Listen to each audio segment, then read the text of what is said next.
Hello, it is Cohort 2, March 8th, 2023. We're in meeting 19, and we're in our second discussion on Chapter 8. We will look over the questions on Chapter 8. We can talk about any sections of Chapter 8. And we will also probably take a preview look towards 9. So, just at the outset, does anyone have any comments or questions on 8? Anything else that they've come across or learnt over the last week that puts continuous time models in a different context? Any other thoughts on continuous and discrete? Or we'll look over the questions and make sure that we've at least touched upon each of the questions from the previous cohorts. Yeah, I'll let you go for it.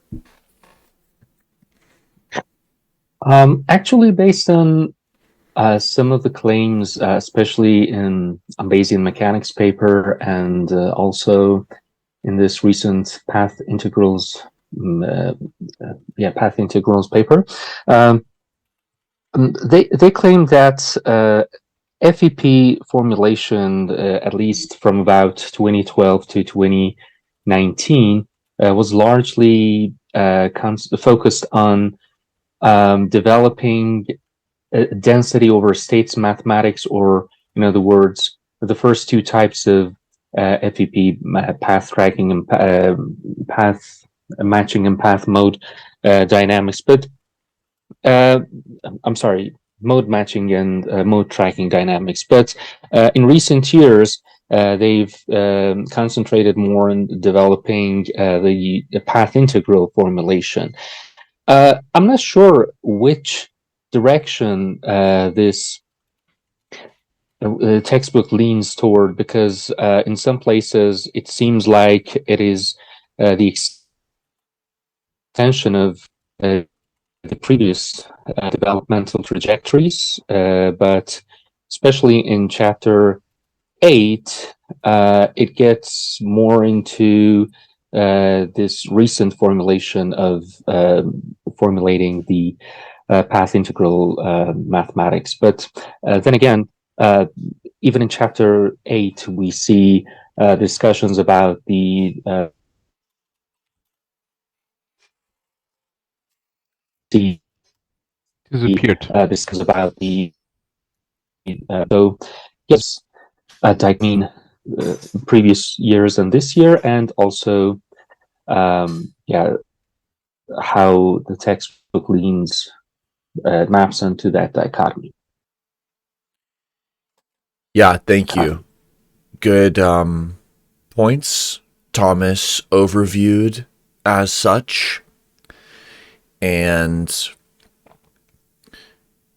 this Parr textbook seems to be more heavily on the mode matching and mode tracking. However, the continuous time, it's kind of like the more things change, the more they stay the same. So looking at Thomas's overview of the history, the early implementations, as he noted, were in continuous time. And then, in order to bring on explicit planning, discrete cognitive decision-making, symbolic state spaces, and so on, sequential behavior, they actually pivoted to the discrete time formalism, and that left the continuous time Locke of Volterra, generalized dynamical systems phrasings behind. Then,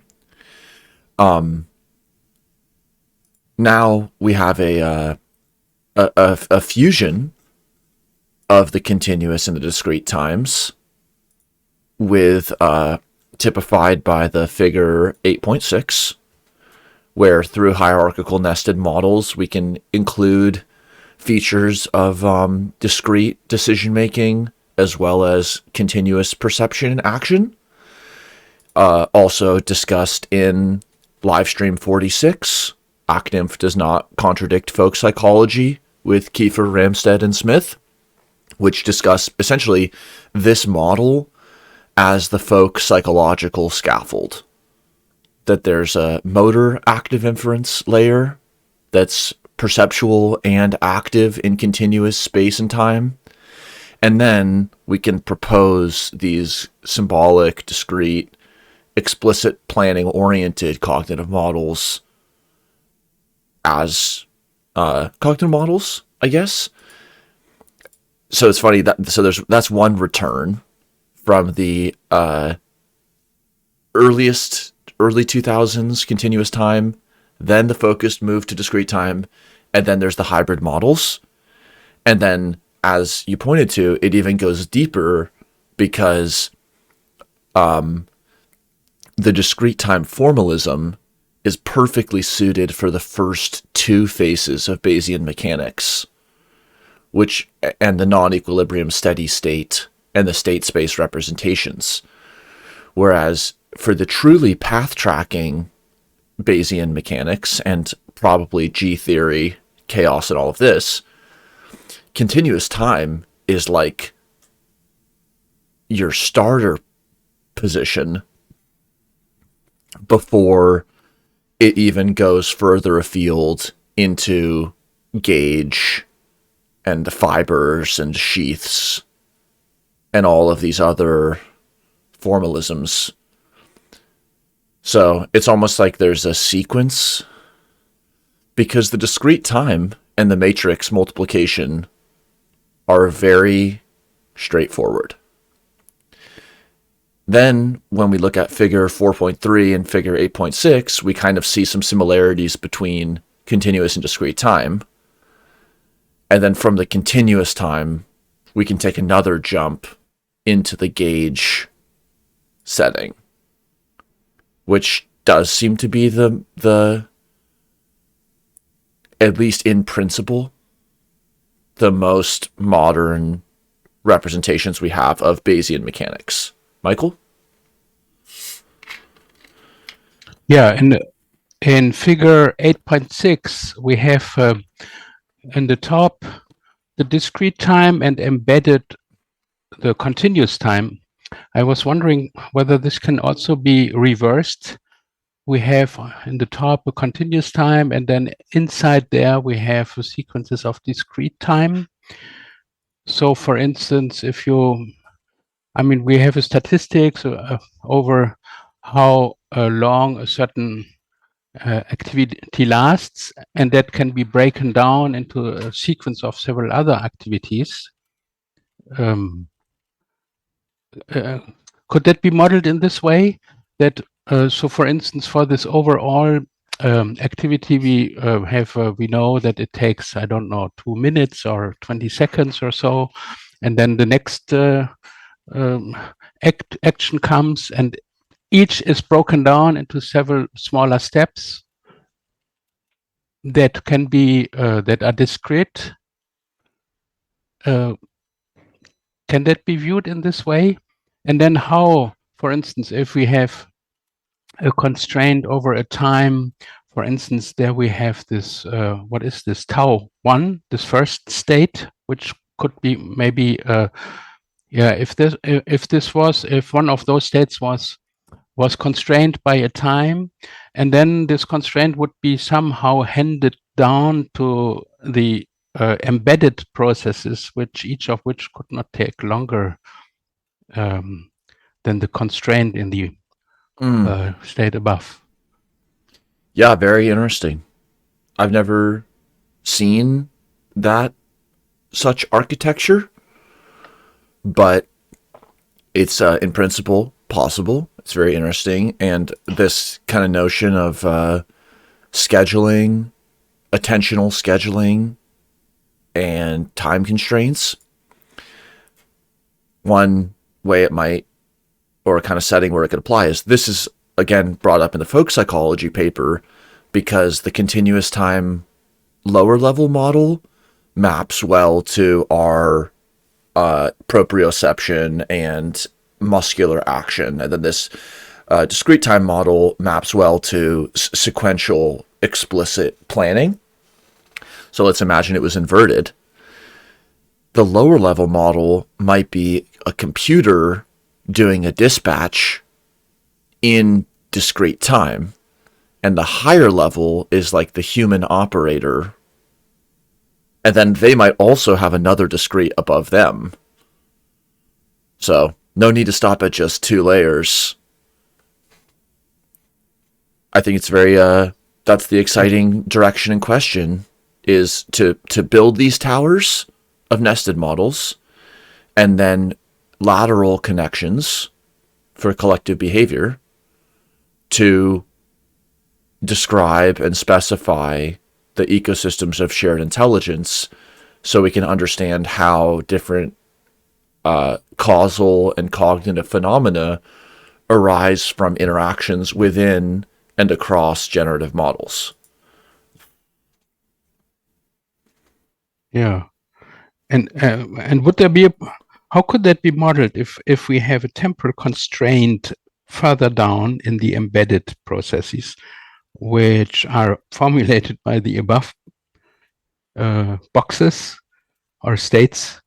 Is there a way to notify the embedded processes that they should stop eventually, or something like this? Yeah, it's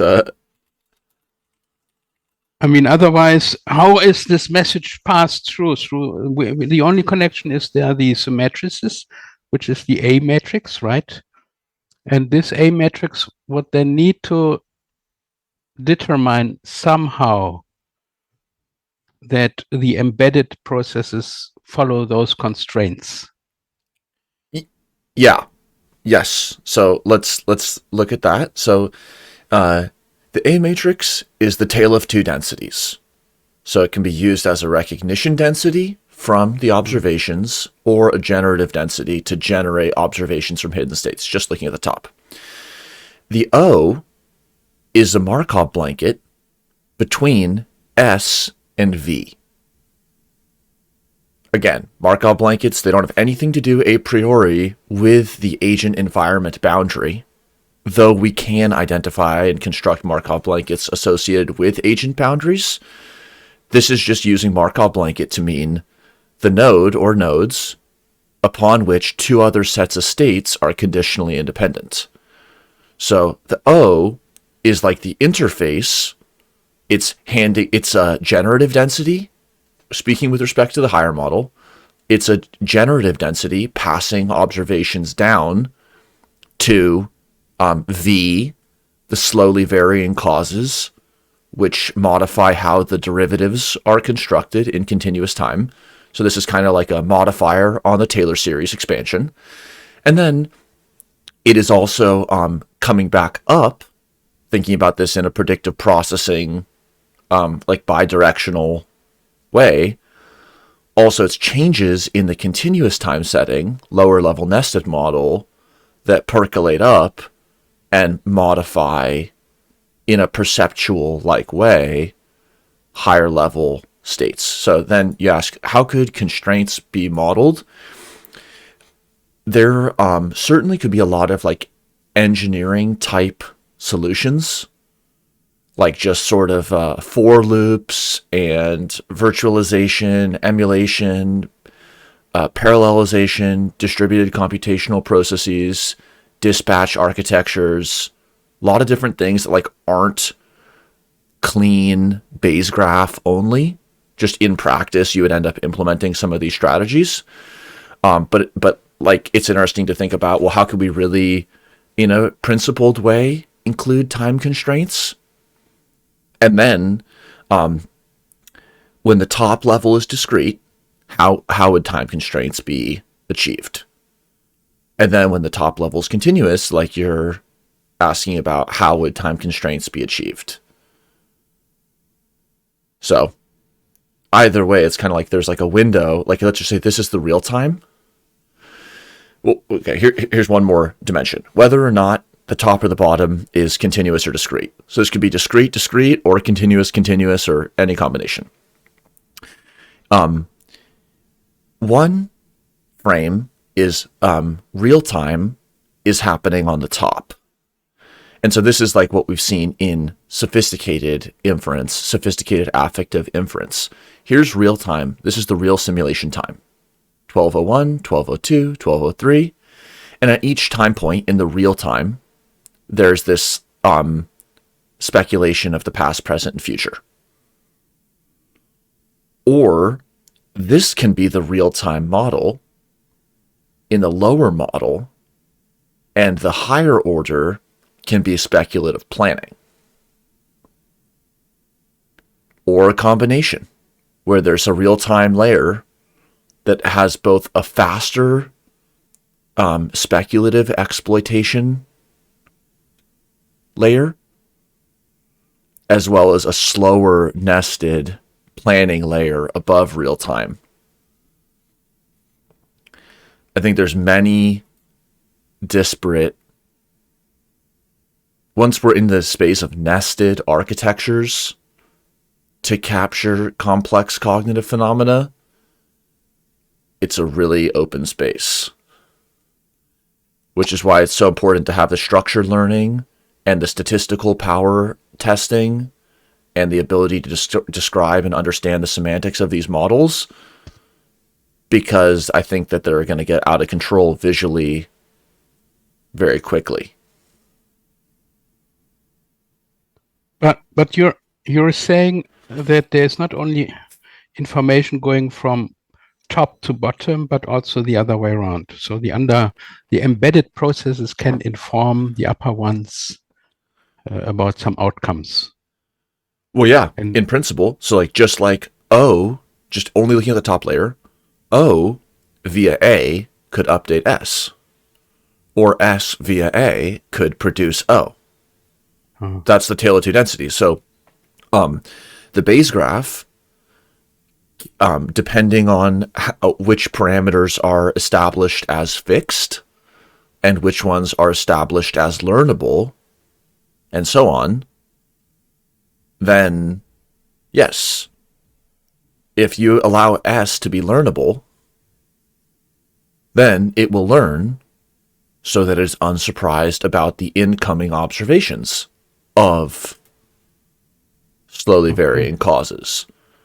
Whereas if you fix S and you only allow V to be learnable, then et cetera, et cetera. And that's like the kind of information that's actually not shown on this graph, other than this line, which we know is missing. But like, as Toby Sinclair Smith's dissertation on category theory has been kind of sharing and motivating, there's actually information that's not, this is not necessary and sufficient to replicate a full model, especially if you're going to start talking about learning and all these other features. So at best, this is like it's a quasi-formal diagrammatic mnemonic, but not quite the necessary and complete representation. Okay. But it's a super strong motivator and helps us think about, like your great question about, you know, continuous time on top, and we should definitely look into that and see if those models have been used. I think part of it is people have just seen a natural affinity for continuous time models and bodily perception, bodily action, discrete time models, explicit planning. So that's just commonly held perspectives. So then in that situation, it's natural to do it like this. But doesn't mean it can't be otherwise. Okay.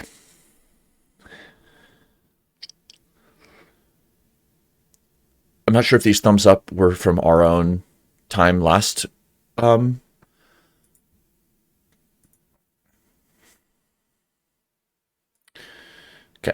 This was, I think, from a office hours. We talked about figure 5.2, predictive coding, message passing, and 8.4. Okay. Generalized synchrony, chaotic systems. Can we model that with these predictive coding architectures? The answer is yes, we can. It just depends on how you specify it. But that's not to say all coupled Lorenz attractors are using a predictive processing architecture, nor that predictive processing architectures exhibit Lorenz attractor behavior, but just you could make a system that happens to have both of those features.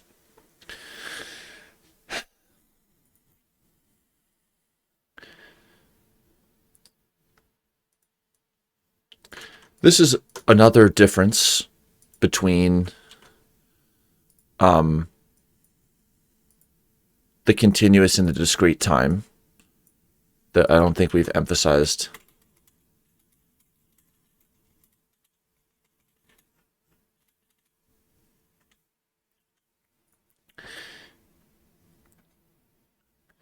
Action is absent from equation 8.1. This is because action is part of the generative process, not the generative model. Okay. The generative model only deals with those variables directly influenced by states external to a Markov blanket. But those are only the sense states.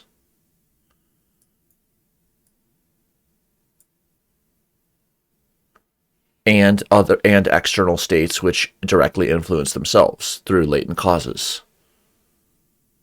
But doesn't the generative model also include cognitive and internal states? So one could argue that the realization of action or the selection of action is part of the generative process. But can't we say that the generative model includes planning as inference? Is this only in the case of the continuous time?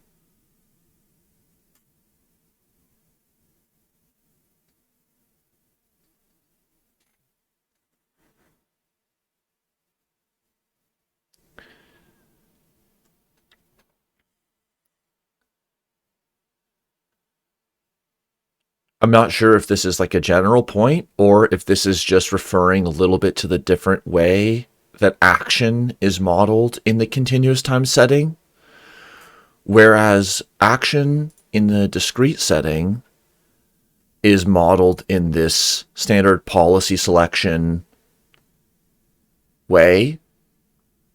V are actually like not as much even described as policies that can be selected because it doesn't make as much sense to talk about counterfactuals on V. They're described as just slowly varying causes in the generative process. Basically, contingencies or dependencies upon which the Taylor series approximation is impinged on by. That's like a very oblique way of talking about the consequences of action. It's almost like a differential angle on action. Michael? Yeah, so I'm wondering whether this Taylor series decomposition, this different derivations that you have there, whether this is only one view on continuous time series, or whether there is also other views that do not imply a derivation of decomposition of one function into several derivations. I'm not sure whether I understand this correctly. but couldn't it be that that time constraints are related without derivations? I'm just wondering whether this is only one way of seeing it, or is it the only one? Yeah, good question. Yeah, it's not exactly a Taylor series. I think it's though it has Taylor series like nature because it is dealing with successive derivative approximations with their own coefficients. But I think the more physics framing is the generalized coordinates. So position, momentum, acceleration, jerk, etc. Is there a way to talk about time constraints and multiple time scales in continuous time other than by taking derivatives?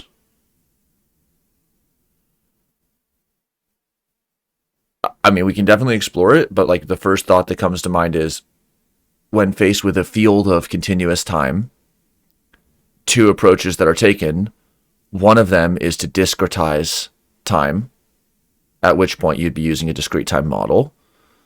And if you're not going to discretize time, you're going to leave it as a smooth continuum, then a general approach is to utilize physics-based generalized coordinates of motion. Ollie? Well, yeah, actually, Michael Silverstein and William Stocky has been arguing for another approach to formalize cognition, time, and other so-called dynamical aspects of a system using adynamical mathematics. So, for instance, in their paper, Rethinking the World with Neutral Monism, removing the boundaries between mind, matter, and space-time, they have proposed an alternative approach, which is somehow which is expanded more, in detail in their Beyond the Dynamical Universe book. But in this case, they so very briefly, they conceptualize a system as a kind of a stationary system that just moves from, that just has the first initial position and the ending ultimate position. And we can, by using this kind of adynamical mathematics, remove the time from the equation and just actually look at the system in a kind of a block universe way, without actually taking into consideration the flow of the system through time. So yeah, there is definitely other approaches to model these kinds of system, and even they argue in this paper and also in their book that this new approach can somehow overcome some of the long-standing issues in theoretical physics and or even in the philosophy of physics. Yeah, very interesting. This kind of writing out the ontological reality of time in the world is definitely a complex topic. So it's always good to know that with these discussions about time, we're talking about map time, about like how we want to model time. And in that setting, both 8.1 and 8.2 have a timeless data generating function. Y, observations, is simply a function of latent states on hidden states. Y, observational states, is a function of latent states, X, plus some sensor variance, Y. And then there's a field or space in which latent states have their own flow that is defined again without reference to time, but as a derivative field in a Hamiltonian sense. So even if your Y data stream is an EEG or fMRI time series data, it's actually like, where's the time? Oh, where does the time go?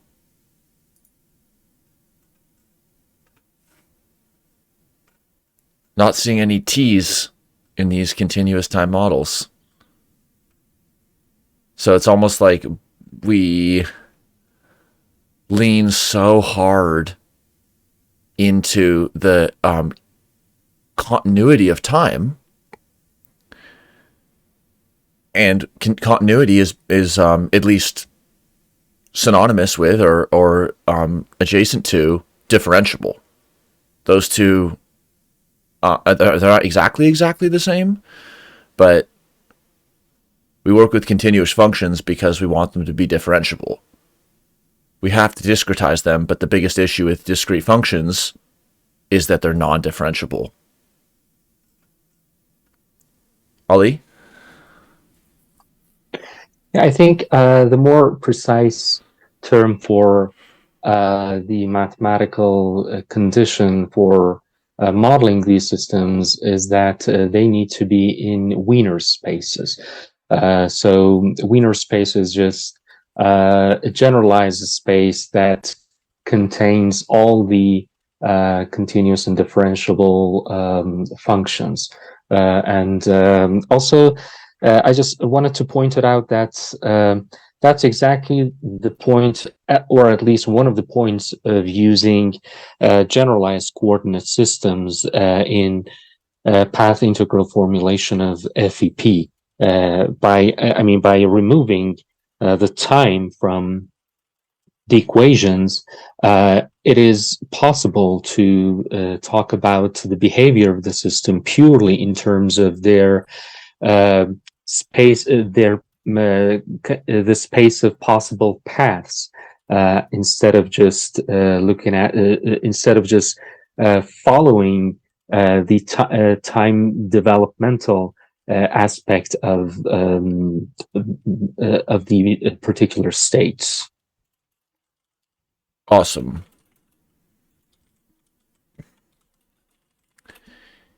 Yeah. It's like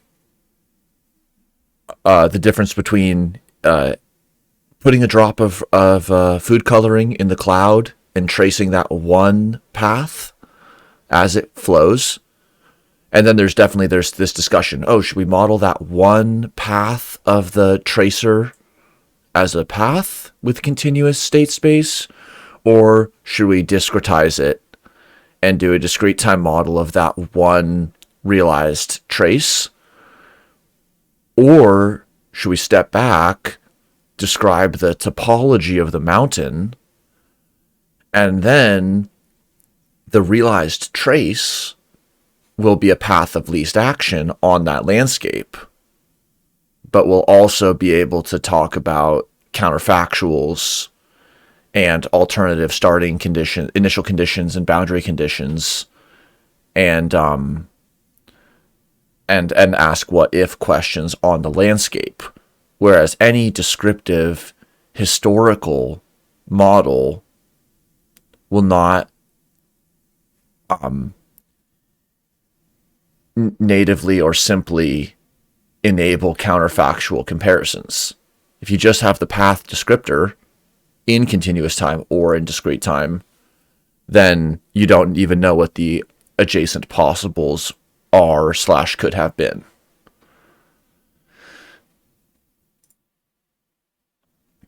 Michael?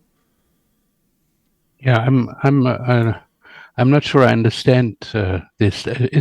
Is this possible because we assume that the time goes in regular intervals? So if it's a regular interval, we can just ignore it? Or what is the underlying idea to abstract away from time? Because time seems such a crucial kind of an element in all our daily lives, right? Yeah, Ali, go for it.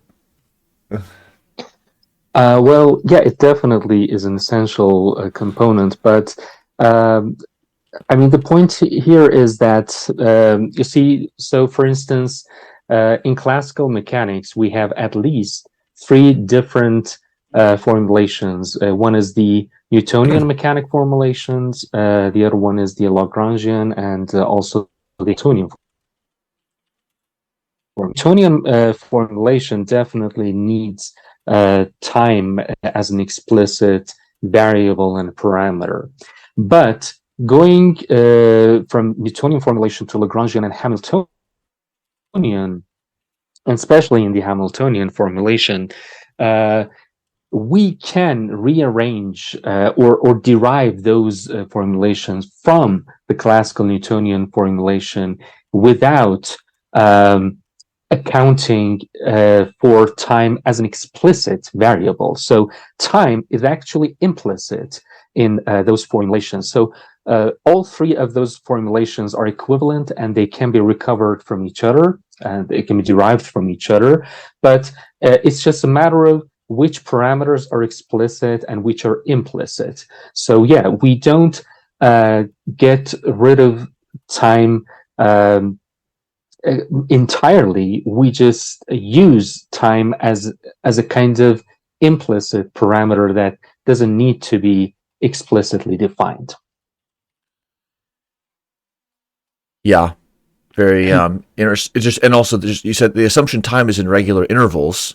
Well, that's a discrete time model, and that's the question of discretization of time, which we're actually like exploring in livestream 53, which is again not the ontological reality of the time click of the world or whatever, but in modeling spaces, how to retain the elegance and the analytical advantages that continuous models provide in terms of generalized coordinates of motion, physics grounded, energy based learning, convergence guarantees around free energy minimization.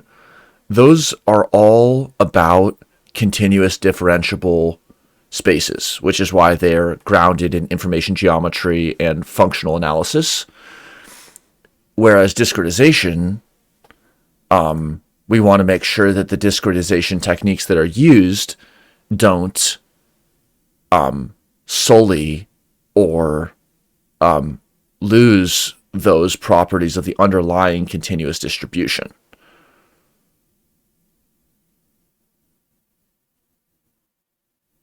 Michael?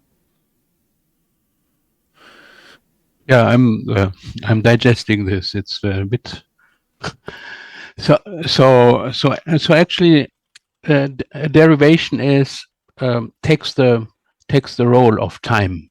So it's only derivable because we assume there is some kind of a continuation or some kind of time underlying. Yeah. Like let's pull back to a description. So if we wanted a time description of a car, we could describe its position at every time. And so arguably one could say, well, that described like everything about that car's trajectory. What you needed to know is its position at every time. All right. Well, you could also use the generalized coordinates of motion. And so for each time, you could also have the car's position in X and Y, but also you could have the car's acceleration and so on. So those are the derivatives of the position. And it's not like extra information. Like with the whole trajectory, you could recalculate the generalized coordinates of motion from the position, but you also might want your data structure to be that vector at each time step with the generalized coordinates of motion. So, it's here and it's going 50 kilometers an hour and it's slowing down by 2 kilometers per hour per second. And its acceleration is changing by, positive 1 kilometer per second squared, and so on. Another angle would be to describe that space upon which there are trajectories of the generalized coordinates. Now, there's some generalized coordinates locations that are just ridiculous. Like, well, it's not moving at all, but its fourth derivative is super high. Well, any state space can be used to describe certain points in that state space that aren't like feasible or, realizable by a different physical system. Obviously, systems spend their time in sometimes highly constrained subspaces, manifolds of these bigger state spaces. But when you say, okay, well, then let's make the generalized coordinates of motion our fundamental state space. So instead of x, y, z, t as our fundamental state space, and then we're going to derive all of our other questions from there. It's like saying, well, let's have the generalized coordinates be our state space, but then you don't need t. Of course, real trajectories unfold in, quote, time, pending future understandings of what time is. But you don't need t in the Hamiltonian, which, again, just to connect back to the textbook, is what we're seeing in these representations, that basically partitions signal from noise without explicit reference to t as a variable, however amenable to fitting empirical time series data.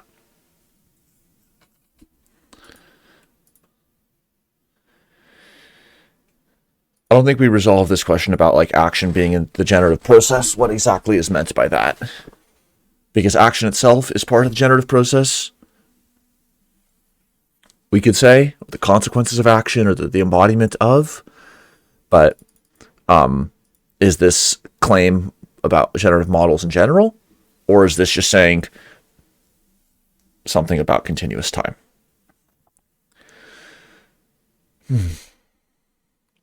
Okay, precision.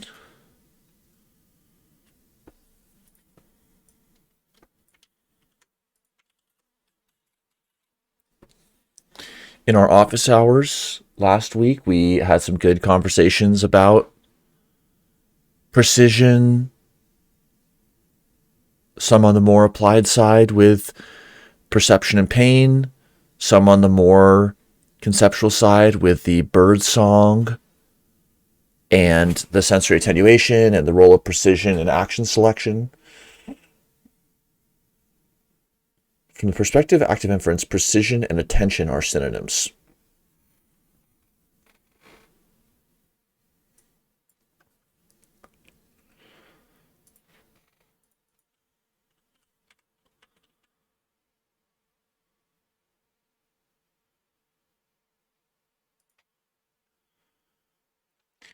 Here was the discussion from the office hours. So this is it's related to chapter 8. So we were talking about okay. So in the examples, first we have just general lock of Volterra, winnerless competition. That is then deployed in a handwriting example, showing how lock of Volterra-like models can account for sequential and reactive behavior without explicit planning. So in the discrete time, it'd be like, I'm here, I'm likely to go. Whereas in the continuous time setting, it's just like a dynamical attractor that doesn't have an explicit representation of where it's going to go in the attractor. It's just flowing in the attractor. And so then we describe the state space of the attractor. Ollie? Just talking about the synonymous terms. Actually, it's interesting that Mark Solms, in his book *The Hidden Spring*, also somehow uses the term consciousness as a kind of synonym for the precision optimization, which is one of the points that Anil Seth is strongly critical of, and he believes that we cannot simply define consciousness as kind of precision optimization. So in one of their recent papers,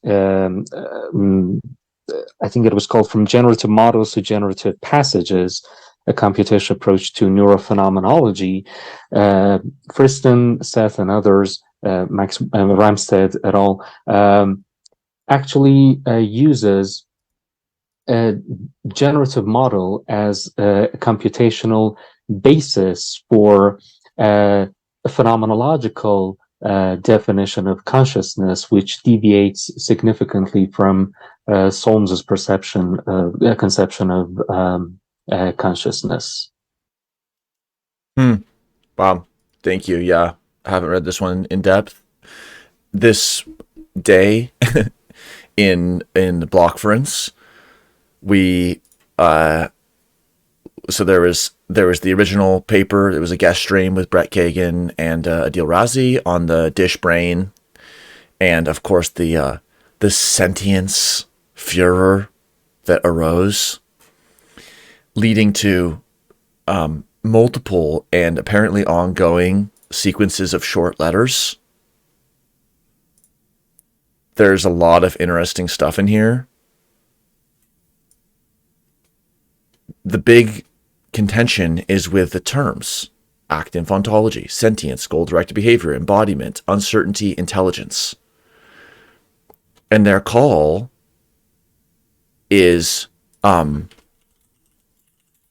glossaries.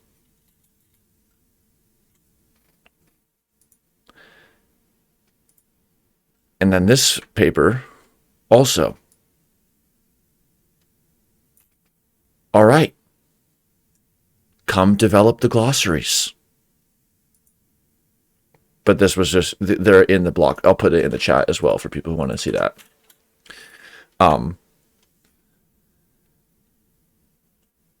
Like this meta on being able to separate the technical role. It's not just map territory, but I know we bring it up all the time and it comes up again and again. But, or maybe it is all just simply that issue. Or just something about using natural terms, especially day-to-day terms, to refer to technical parts or outcomes or descriptors of models.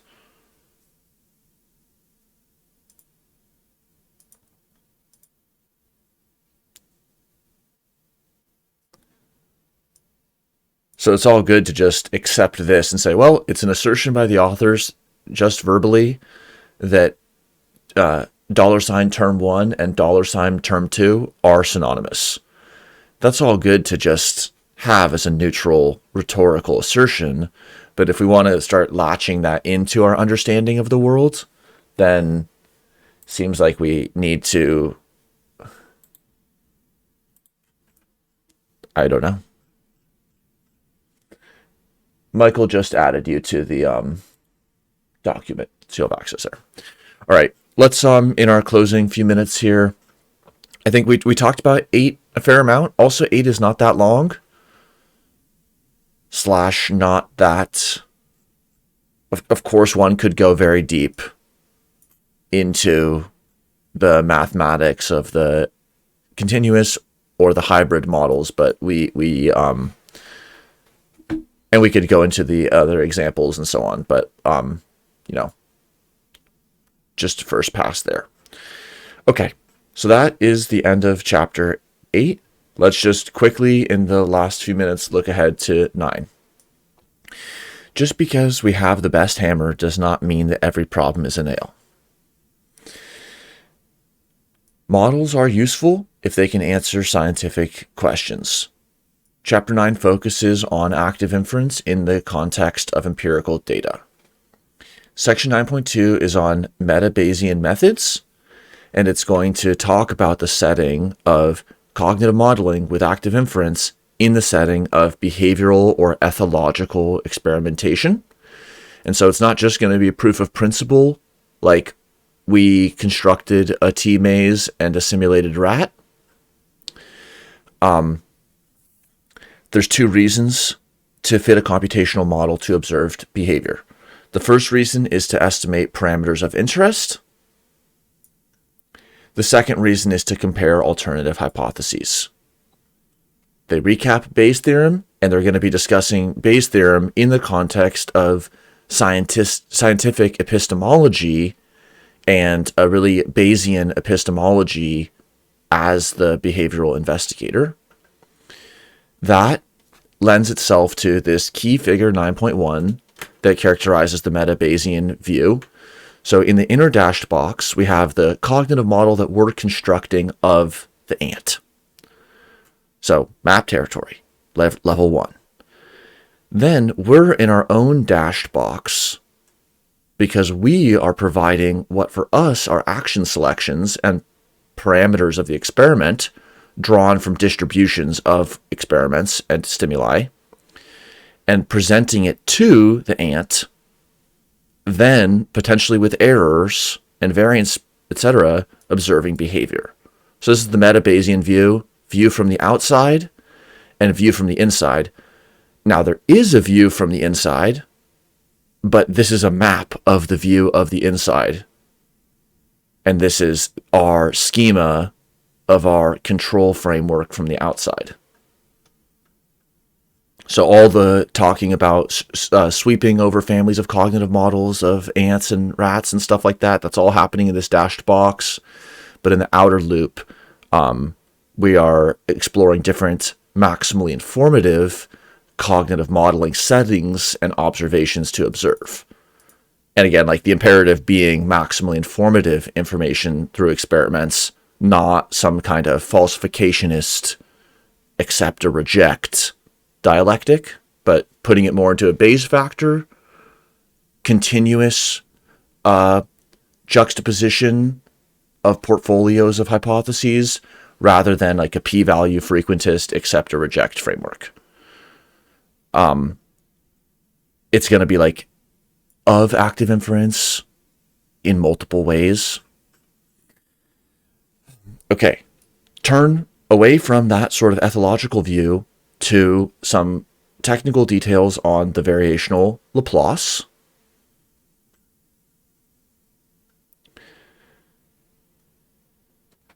Section 9.4, parametric empirical Bayes. PEB is a way that you can start with a real data set and kind of use the first instantiation of the whole data set or a part of the data set to jumpstart you or like parachute drop you into a reasonable area of phase space. And that facilitates expectation maximization type algorithms and empirical applications of Bayesian statistics. Like, we're going to fit our prior on this 5th grade classroom's heights from a bigger data set of heights that were collected from 1st through 8th grade, and that's going to be our prior for this 5th grade classroom. Or we're just going to take the measurements we did get, and then summary statistics of that distribution we're going to use as our prior. Then 9.5, it's kind of like a little bit like a chapter 6, a recipe, but here the recipe is about collecting data, formulating a model, as in chapter 7 or in chapter 6, if you want to pull back even more generally. Specify likelihood, priors, solve for probabilities and evidences, and then perform statistical analyses. And that's actually where descriptive statistics can come into play. Like we did in ANOVA on these cognitive modeling parameters. And then they have a summary figure 9.2. So here we're like really bringing together a lot of sections of the book. In slide 1 is the T-maze. Here's the generative process and generative model that could have been written before. Lands a likelihood function that allows this invertible model such that you can use the generative model to generate synthetic data, or you can take data of that structure and do statistical inference so we did 5 conditions, and it turns out condition 4 and 5 with this p-value are significantly higher, or this Bayes factor, than there. And some examples of generative models, some models of false inference, a long table, and a summary. All right. Thank you. That concludes chapter 8. We'll return in 1 minute or 2 minutes with beginning of next cohort. Thank you.